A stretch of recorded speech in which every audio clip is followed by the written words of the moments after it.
તો કોંગ્રેસ ધારાસભ્ય વિમલભાઈ ચુડાસમા ફરી એકવાર લાલગુમ થયા છે। ગેરકાયદેસર ધમધમતી ખાણને લઈ તેમણે રજૂઆત કરી છે। ચોરવાડ પાસે ફરી બિનકાયદેસર ખાણ ધમધમતા તેમણે આરોપ લગાવ્યા છે।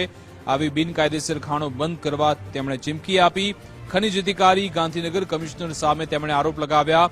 તેમણે કહ્યું કે બંધ ખાણો ફરી શરૂ થતા મિલીભગત થઈ રહી છે। ચોરવાડ કુકસવાડા રોડ પર ખાણ ધમધમતી હોવાનો તેમણે દાવો કર્યો છે।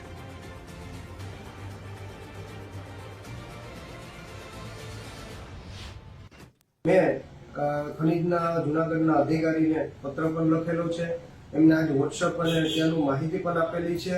એને સંપૂર્ણ માહિતી આપેલી છે જૂનાગઢ જિલ્લાના મુખ્ય ખનીજના અધિકારીને અને તમામ અધિકારીઓને આપેલી છે। પણ એનો મતલબ છે કે આજે ફરીથી ધમધમતું ચાલુ થયું, એ જ જગ્યા ઉપર ચાલુ થયું છે। ત્યારે ખનીજ માફિયા સાથે જૂનાગઢ જિલ્લાના ખનીજના અધિકારીઓ મળેલા છે એ સાબિત થાય છે અને એના હપ્તાથી તે ચાલુ થાય છે। અને જ્યારે પણ એ આપતા હોય ત્યારે આ ખનીજના અધિકારીઓ આવતા હોય ત્યારે ખનીજના અધિકારી આ ખનીજના માફિયાને જાણ કરી દેતા હોય એટલે 607/4/2 માં આજે તે ખનીજ માફિયા દ્વારા ખનીજ ચોરી ચાલુ કરી દીધી કરવામાં આવી છે।